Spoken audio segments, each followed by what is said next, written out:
Imas yang terbaru, Imas 5, tak silap aku nama dia. Warna pink ni. Tu dia. Ayolah. TQ Wuling. Tapi yang ni tak silap aku dia konsep car dia tu. Okey, kita pusing tengok. Belakang dia macam mana?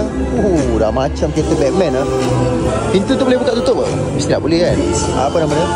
Gravity. Ni aku dekat auto show terbesar di Maep Sedap. Apa yang best? Jom aku tunjukkan. Hari ni bukan Pro 2 saja ada, Proton ada, macam-macam jenama.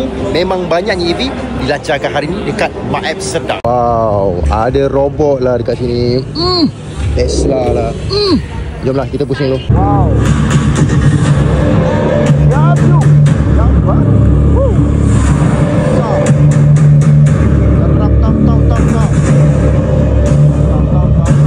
Wow, apa biji ni?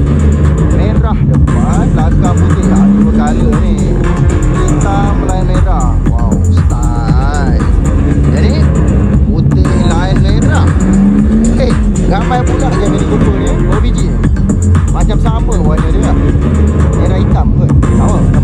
Mungkin dia nak buat jemaah ramai-ramai lagi ni. Oh.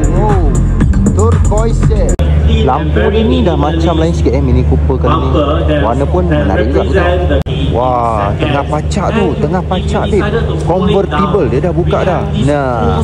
Oh lah boleh ambil angin betul-betul. Lagi dekat aku tunjuk dekat korang macam mana GS. Baik gila babe. Memang nampak adventure-nya.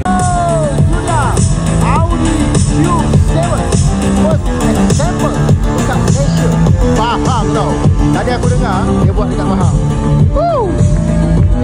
One zap. Wow. Semak. There you have it, ladies and gentlemen. Semak. Hashtag One Rubbers Limited Edition. Warna putih ni. You can. Ladies and gentlemen, Smart Manager proudly presents to you. Yang ini pula Bingo EV. Ini kira tak silap aku dah bagi tahu. Dia pasang dengan tancung motor. Harga bawah 100,000 tau. Still the boss.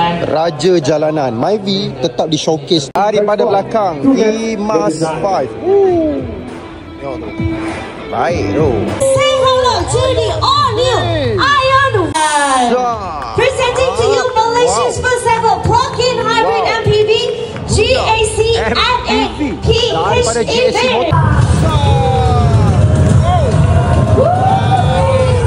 Ingatkan kereta biasa, sekarang dia boleh buka dah belakang.